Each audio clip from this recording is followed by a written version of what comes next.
Good morning, everyone. We're about to start our live Facebook broadcast. I'm just waiting on our first guest for Facebook Friday, who's Ollie Gardner, and she's going to talk on social learning. So if you give me a couple of minutes, we'll be ready to go live. I'll just explain a little background on what we're going to do today. This is an initiative called Facebook Friday. We're in 30 days of digital learning inspiration in the run-up to Learning Technologies in London in Olympia 2018, which is one of the largest learning conferences in the world. In the industry that we're in, we are surrounded by buzzwords, and we deal with a lot of clients who need practical, down-to-earth advice on simplifying and just helping people to learn better in the workplace.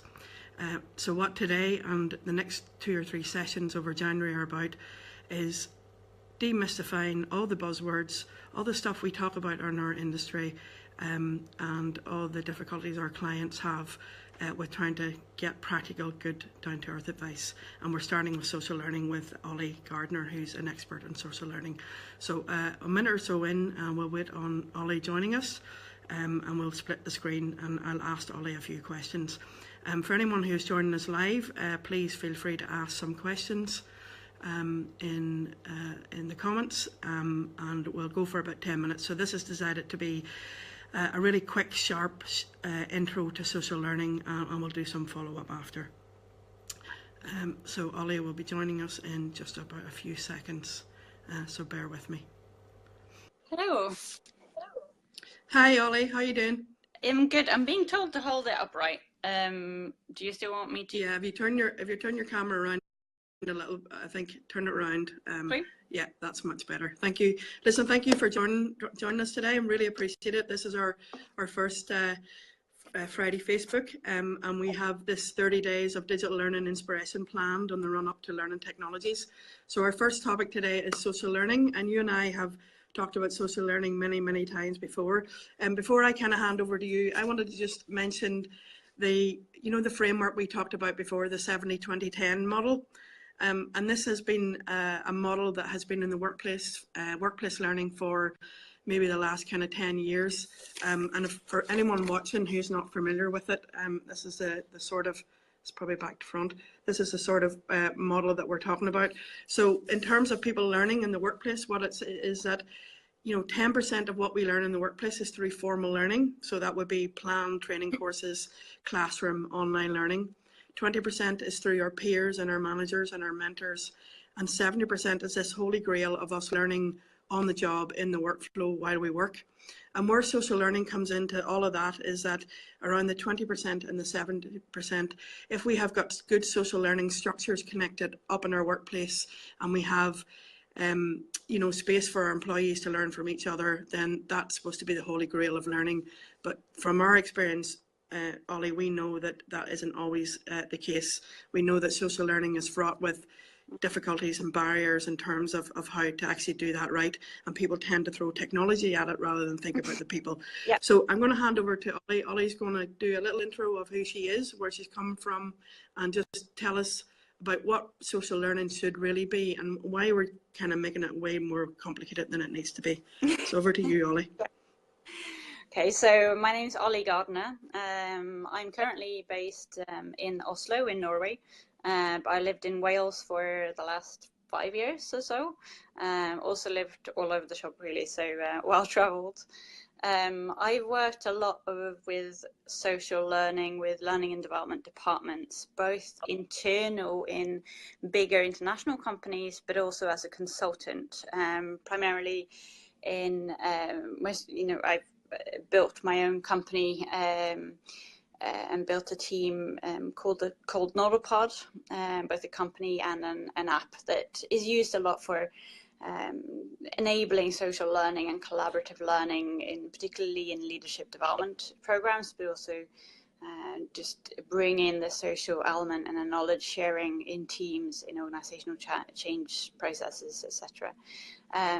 But like you say, it's not about tech, and it's the organizational, it's the pedagogical utilization of tech that can make it powerful, and just creating spaces where social learning can occur.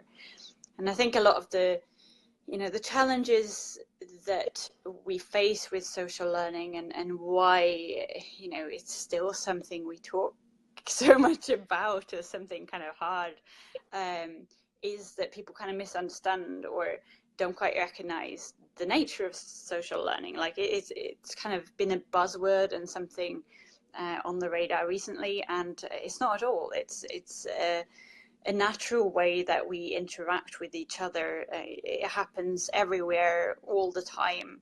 It's immensely powerful because of that. It's in our DNA, it's in our social network and the way we build societies.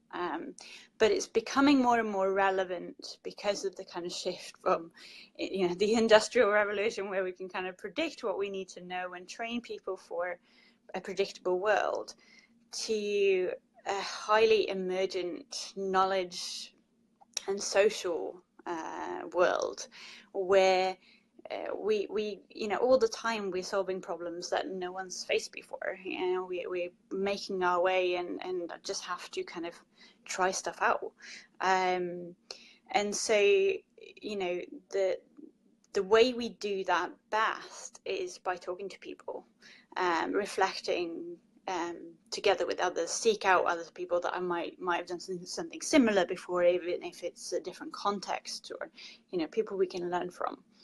And so because of that. So Ollie, Go. Sorry, just to ask a question. So as you say, it's not about the tech, it's about people, it's about, probably what I would say, it's about facilitating and enabling better conversations.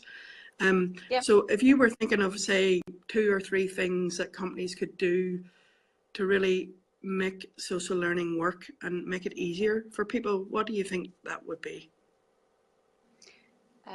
First of all, understand that it's something that happens anyway. It's something that can't be controlled or forced. You can't force people to learn. They have to embed it, own it themselves. And the same, with an organizational culture too. It's about the environment in which you create, the facilitation, the culture, what hinders and what blocks, and to focus on that.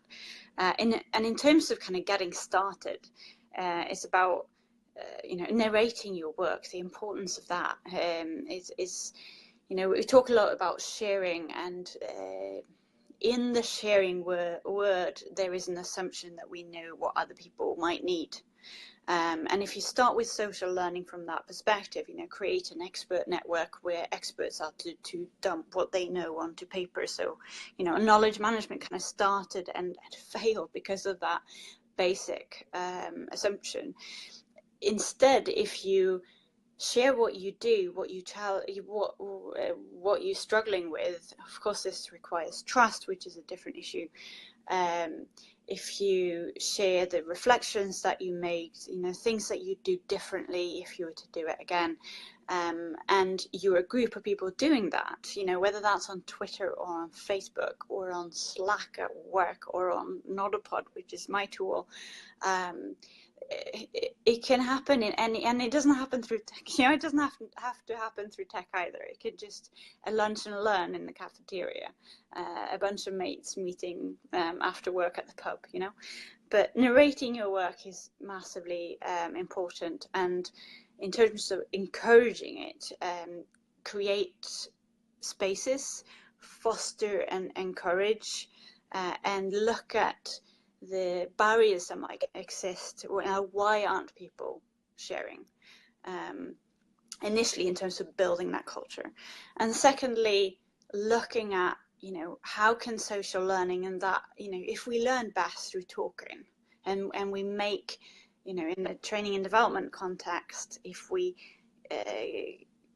able to make something relevant, in terms of what we learn on a training program, we talk afterwards, we create the connections, we put it in context, and that's where the real value lies. Well, build your programs, don't bolt on a forum and go tick, social learning's done. Consider, well, if that's how we best learn, then how do we use our time in the classroom up ahead before you meet and afterwards.